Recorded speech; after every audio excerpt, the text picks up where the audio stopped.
I have played over 1000 games in my whole life, but every time that I want to buy a new game, I first search for reviews, and no better place to search for reviews than IGN. Okay.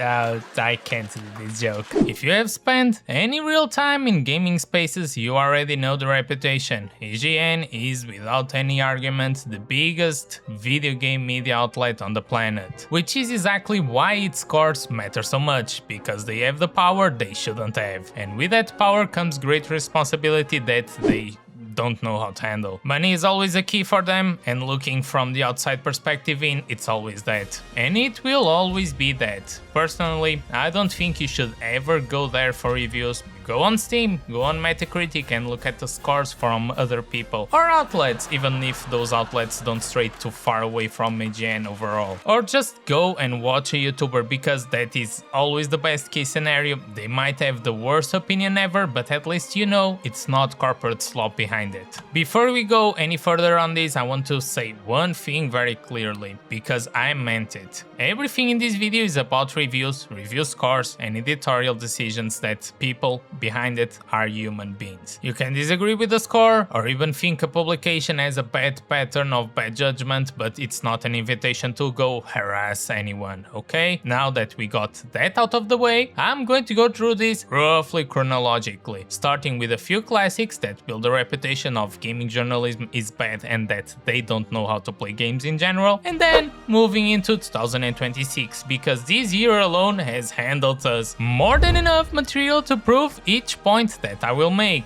This is a long one, so settle in. Let's start with Doom, because that is a good baseline on how bad IGN relationship with games really is. Doom 2016, the reboot, is one of the most beloved shooters of the last decade. It rebuilt the entire boomer shooter identity from scratch, fast, violent, and a soundtrack that goes incredibly hard, and a glory system that rewards aggression instead of hiding. IGN review gave the campaign a fair chance. By fair chance I mean only talking about it for 2 minutes and a half and then proceeding to talk about the multiplayer the rest of the whole video. To be fair, I agree the multiplayer is the weaker part of the package, but spending your whole time talking about the multiplayer in a review about a game where the main package lands on the single player is egregious at best. But let's talk about the multiplayer, because the complaint is about how the reviewer in question just talks about how knowing the maps, calling out enemy positions and knowing weapon placement feels like something bad, like knowledge about the game that you have mastered, and rewarding players that put in the time and the effort to figure it out is bad. Which, let's be honest, that is basically how every single multiplayer shooter works nowadays. I also want to mention Doom Eternal, not because of the base review of the game, but yes, the DLC one.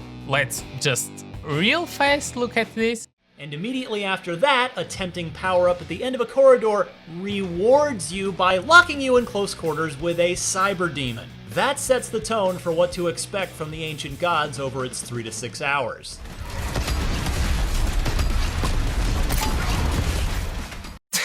Okay, this is definitely funny, and it definitely supports the idea that gaming journalism just don't know how to play games in general. Let's just see how a normal person would do it.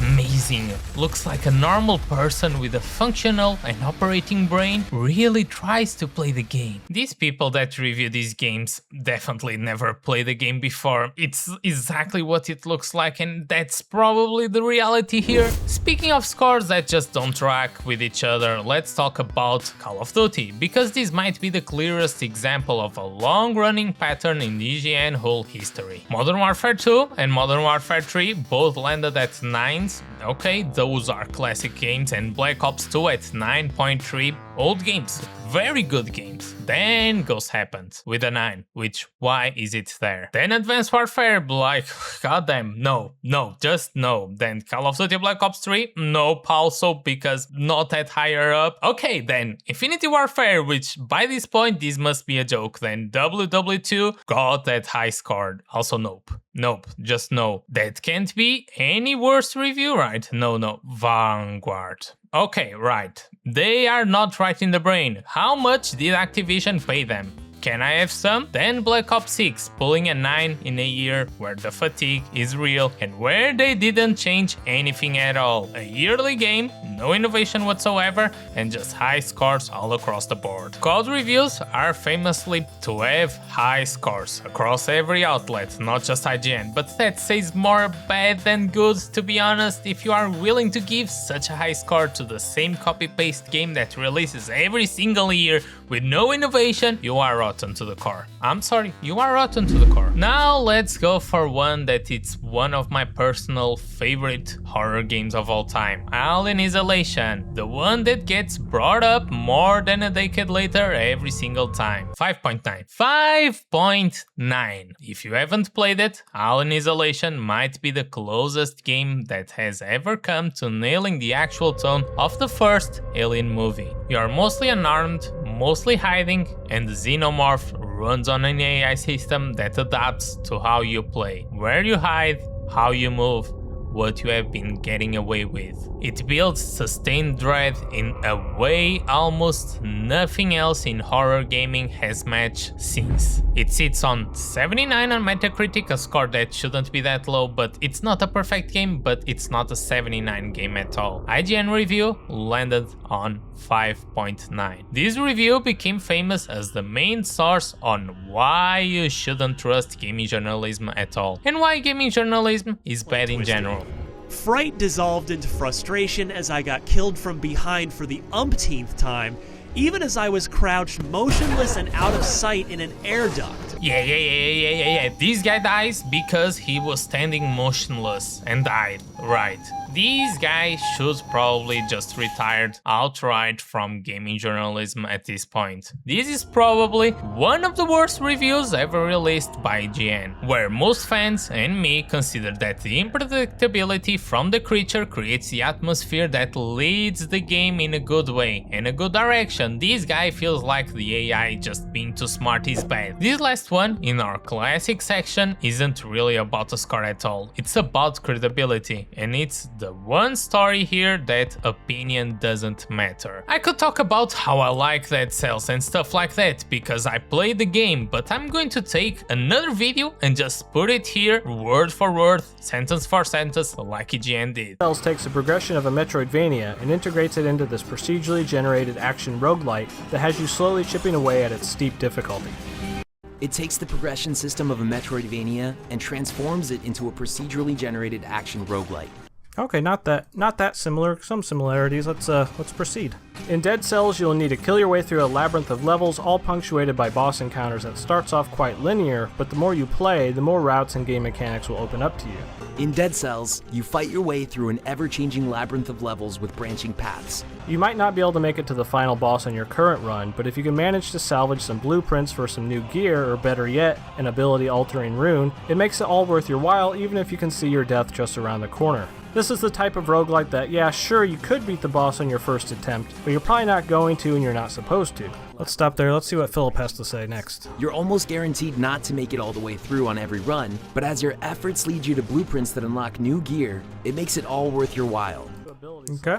The only difference here is that I'm actually showing the source, something that they should have done, but that they couldn't do at all because this guy just basically stole the whole identity of a small YouTuber and posted it as its own review. This was a point in this YouTuber career because he was not as big as he is today, so it's probably worse than you can imagine. This got investigated and they fired Miucin within about a day of the story breaking. That on its own could be a one-off mistakes, but we don't believe in mistakes, and that opened the floodgates to the internet. People started digging around on this one reviewer, copy-paste Polygon reviews of Bayonetta 2, a separate piece of the Switch HD Rumble feature that was also copied word for word from NeoGAF forum post, and even entire segments from Wikipedia were presented as original research. And you don't know the best yet, even his LinkedIn resume turned out to be a copied paste from a job application template site.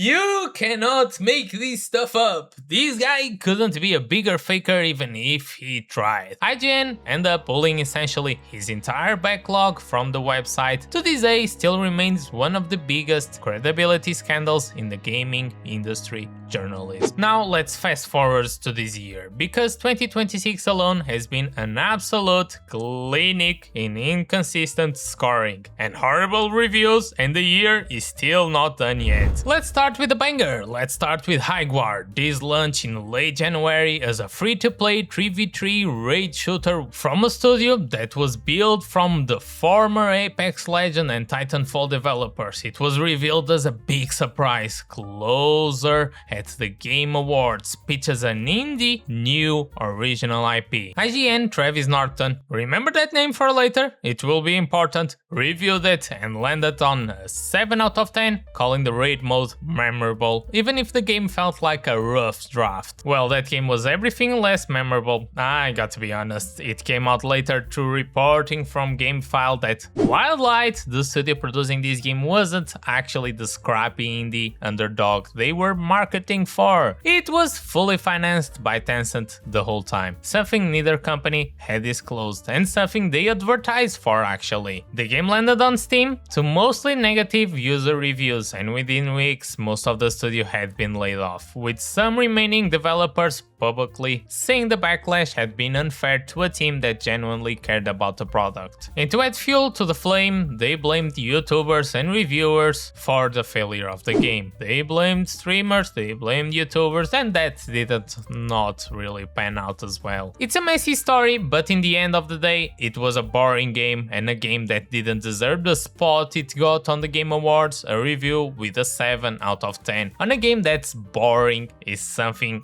that can't really be justified unless money. About 6 weeks later, Crimson Desert dropped Pearl Abyss, massive open world action game. 7 years in the making, and Travis Norton reviewed this one too and gave it a 6 out of 10. The overall critic consensus landed about 78 on Metacritic, meaning most outlets were considerably higher on it than IGN was, but the score on Metacritic made the Pearl Abyss stock crash by close to 30% in the days that followed. Those review scores put a bigger emphasis on what I just talked about, putting power on the wrong gaming journalist companies altogether. But this game still sold 6 million copies at the time I'm recording this, making it the second best selling title of the entire year, just behind Resident Evil Requiem. These numbers are according to Circana, a company responsible for numbers related to sales of games. What makes this score sting a little bit more altogether is that Crimson Desert launched just 2 weeks after Bungie's marathon that Norpup, the same reviewer, gave a 9 out of 10 on that game. Marathon right now is closer to death, and in my opinion, I'm still amazed that the game hasn't shut down at all. What amazed me is that this game got unfair treatment from IGN and other reviewers in the industry because this game asked the outlets to hold off on the scoring reviews on Marathon until a later endgame zone was unlocked, because the game didn't launch without it. And they just agreed to the request because it was Bungie, and this was the first time they ever did this. Imagine a 6 out of 10 in a game that launched with a couple of bugs, but it's still a good game at its core that to this day keeps updating and pushing new stuff that players want. And this is not a 6, not even close, and a 9 out of 10 review on a game that it's borderline on a stretch waiting for the order from the doctor to pull out the plug. That is a live service shooter in a world where there are better live service shooters out there. And free! So a game that outsold pretty much everything on this year, and a game on its last dying breaths. Okay, sure. Sticking with 2026, we got Pokemon Legend Z2A that landed an 8 out of 10 from IGN, a game that follows the exact same formula with no voice acting at all, a small map and graphics that look like potato in general, on a franchise that has made over $1 billion since it was created. I was a big Pokemon fan back in the day, but this is just not it, chief. It's also worth noting that it runs on 30 frames per second on the original Switch and hits 60 if you upgrade to the Switch 2. This review is purely purely because it's Pokemon, an 8 out of 10 because it's Pokemon. And a few months later, Pokemon Pokopia, a much smaller entry into the franchise, got a 9 out of 10 from IGN and went to become the single highest rated Pokemon game ever released in Metacritic history. So imagine a Pokemon that doesn't change anything at all and a new innovative game that only gets separated by 1 point. Different qualities altogether, only separated by 1 single point. Mouse PI for Hire. This is a much smaller story, but it's becoming a running joke in the boomer shooter cycles and a new meme from IGN since the too much water back in the day. Because now it's way too much cheese, it's got way too much cheese. IGN gave it a 6 out of 10, a review that specifically dinged the game for leaning way too hard on cheese related jokes in a game about mice, and for locking players into arena encounters until every enemy is dead. My guy, this is a boomer shooter, what the hell are you expecting? Then the reviewer leans into Luther de Christensen's bullcrap. I don't even know the name, I don't care, it's a That brings game. me to one of my major problems with Mouse PI for Hire. Look, I hate to be that guy who brings up ludonarrative dissonance in a video game review in the year of our Lord 2026, and if you're rolling your eyes right now, I can't blame you, but it's an actual issue here. Jack Pepper is a PI who kills more people in a single mission than Philip Marlowe has in every book Raymond Chandler ever wrote combined. I don't care how corrupt the cops are. A private detective can't break into a police station and slaughter them en You masse. are a mouse in a world of cheese, what do you mean? It's a boomer shooter, what do you expect, my guy? And then there is Mixtape, probably the single biggest review score story of the year so far. And it's awful. I regret spending one afternoon playing that game. Let me describe to you this indie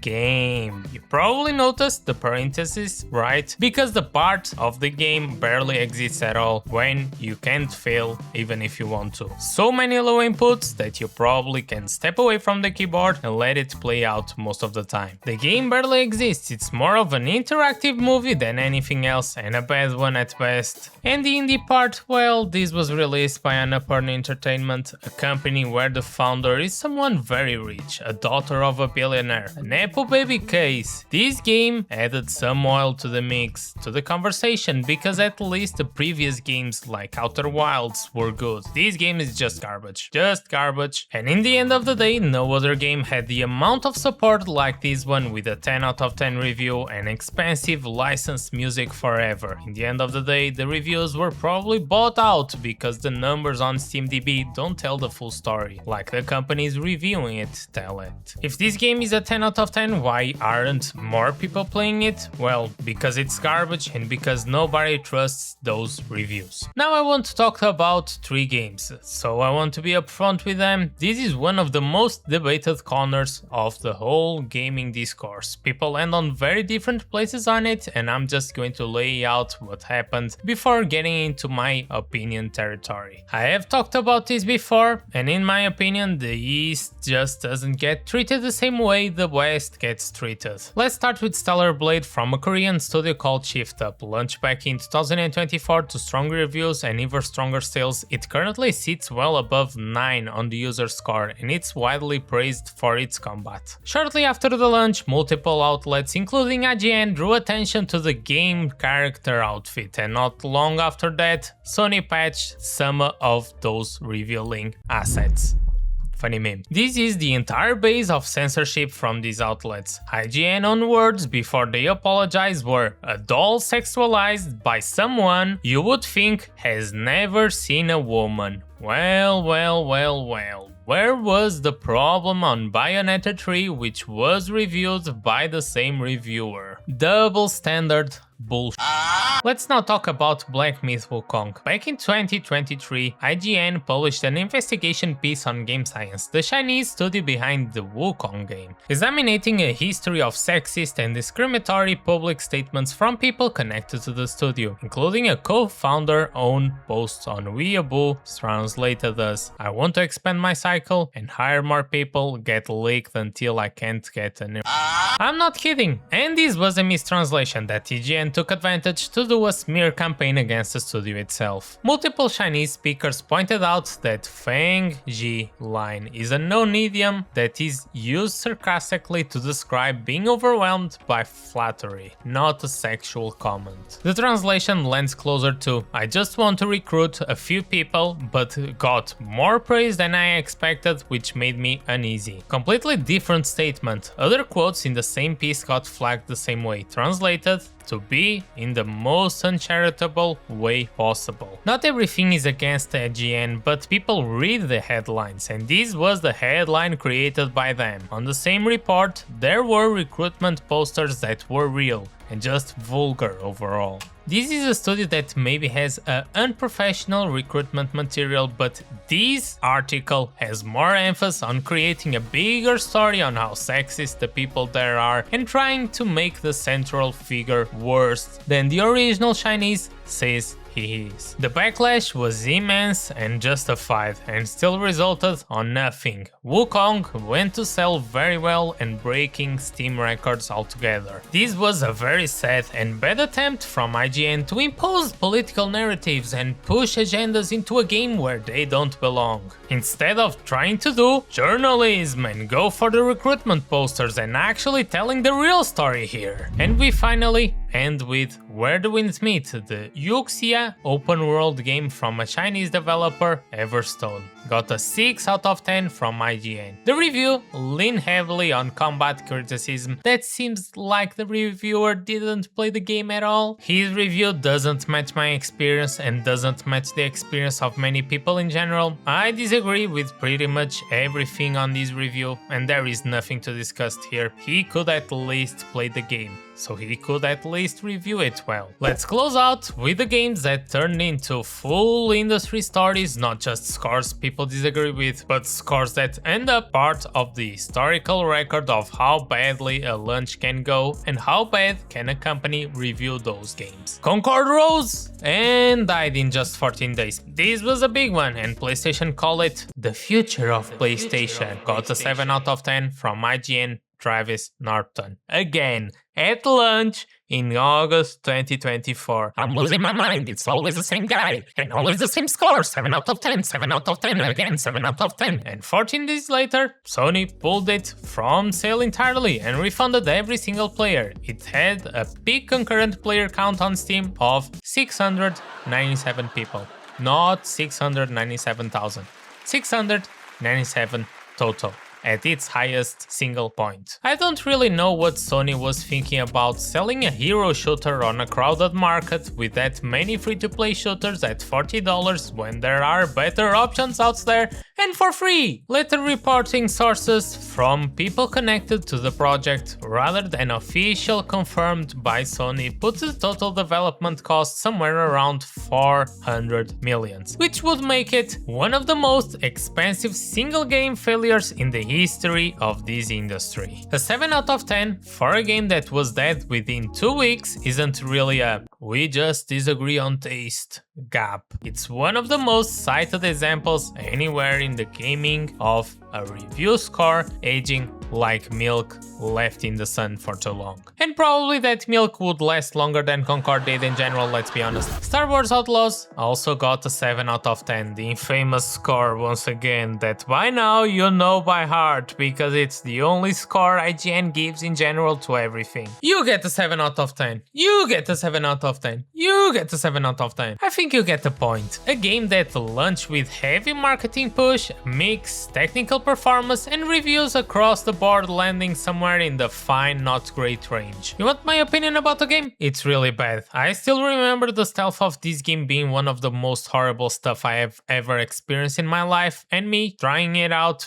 just to uninstall it a few hours later. The 7 out of 10 on a mid game at best when there are better games. Even on this list there is Crimson Desert right there that is more competent than this game in every single aspect, just because it's a Star Wars first game, and just because it's a Ubisoft game on the label. With that being said, we can also talk about Assassin's Creed Shadows that landed with an 8 out of 10, which again, roughly tracks with where most outlets landed. It's also a mid game in my opinion, not as bad as Valhalla, but a mid game that doesn't deserve that high score. But this game also landed on the criticism of historical accuracy. Shadows features Yakuza, a real historical figure present in the game. IGN leaned on him being an established, verified samurai. That framing traces back almost entirely to one book, African Samurai by historian Thomas Locke. In the game, he can be gay, by the way, just to enforce that modern convention that probably wouldn't exist back in the day. In the months around the game release, Locke came under serious, sustained scrutiny, including from Japanese historians and commentators, over claims that some of his sourcing was thin and speculative, and reports that he had anonymously edited Yakuza Wikipedia page years before his book was published, without disclosing the conflict of interest. It's a genuinely disputed piece of history, not a settled one, and outlets that repeated, verified African Samurai as a flat fact, IGN included, probably owed their audience a little bit more research in general. That game was alright, but not at the point of 8 out of 10, just one more Assassin's Creed. Following this game, and even before this game was released, Ubisoft laid off a significant number of employees and did strike a roughly $1.25 billion deal, spinning its biggest franchises to Tencent, Assassin's Creed being among them. This deal was already in motion before Shadows even launched, driven by years of prior financial struggles at Ubisoft and bad bets on NFTs and live service bets. Let's close out the video with a banger, that being Dragon Age the Veilguard. That is probably the most argued about score IGN handed out back in 2024. A 9 out of 10, one of the highest scores the outlet gave any game that year. And it's a very bad game. It's just a very bad game, full of woke garbage and a push for an agenda. Veilguard includes some of the most authentic representation of coming to terms with general gender stuff and having to navigate your family's reaction to it I've yet to see in a game. It doesn't feel like an after-school special or like I'm being pandered to.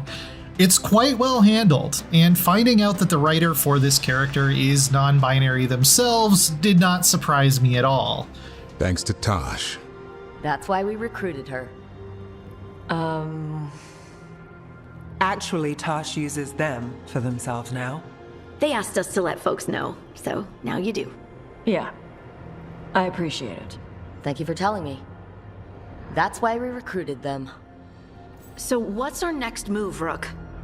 Many outlets and also IGN love that Eurogamer even gave it a perfect score of 5 out of 5. But the fan reaction was everything but that. This is a game that destroys an entire legacy of good Dragon Age games. The sales also reflected this, by being below what EA had projected internally, contributing to a wave of layoffs at BioWare afterwards. Strong critical reception stands as nothing against commercial and fan reception that was so negative. So zoom out for a second, what's actually driving all of this? Nobody outside IGN internal review meetings can tell you with certainty why any single score lands where it does, and I'm not going to pretend this video has a secret smoking gun for every case we just went through. I believe it's a combination of all the reasons in one. Sometimes they are getting paid off. Maybe. That's a maybe, that's a maybe, that's not for sure, that's a maybe. Sometimes just IGN running advertisement and publishers access that give them review copies, embargo relationships, exclusive interviews that wouldn't happen if they didn't support those games, even if they are bad. That creates real structural incentives that don't require anyone to being given money because it drifts into generous gifts to drift scores into the positive side. A bunch of different individuals reviewing different games that just lead to different scores altogether and not a cohesive opinion overall general about all games. That even applies to different branches even on IGN. Sometimes reviewers are just having an off day or reviewing a genre that they don't naturally click with, but at the end of the day, nothing excuses how bad IGN is, how ignorant they are to certain things, how much they want to push other things, and how many bad reviews exist out there because they get pushed to do a better score. That's why I will repeat what I said at the beginning of this video. It's better to go off Steam reviews where you have an adulterated sample of players that actually play the game and the amount of time they spent on the game. Go for Metacritic and looking at other players there, even if there could be bots there. And going for YouTubers because you know that it's their opinion and it could be a different opinion at times or even something that you don't agree with, but it's only one person without any corporate person behind it or looking over them. So that's, give me a second, roughly a decade of Doom, 2 different Pokemon games, 1 shutdown hero shooter, 1 shutdown raid shooter, a plagiarism scandal, a story and controversial, and a whole lot of 7s. 7 there, 7 there, 7 here, 7 somewhere else, too much cheese, too much water, okay sure. If there is one thing I hope you take from this, it's never trust a review score. Plenty of reviewers at IGN or other outlets just do the bare minimum or what fits them best. Do not trust them to recommend you something if they don't even play the games or if there is an external person working the handle of those companies. Once again, go watch some real actual reviews from YouTubers, go watch an edited gameplay or just browse Steam reviews of the game you want to buy. Check the user score, not the critic score, because that will be influenced so many times. And that score will many times diverge from one another. And the why of that gap is usually where the real information is hidden. If you made it this far, thank you. Genuinely, this took a while to put together. Let me know down in the comments which of these scores you think it's the most undefendable, and if you think I missed the big one, I probably did. There is so many bad reviews out there. Tell me, I will cover it next time maybe. When I do the worst 5 reviews ever. Maybe one day. See ya. Love ya. Bye bye. Subscribe.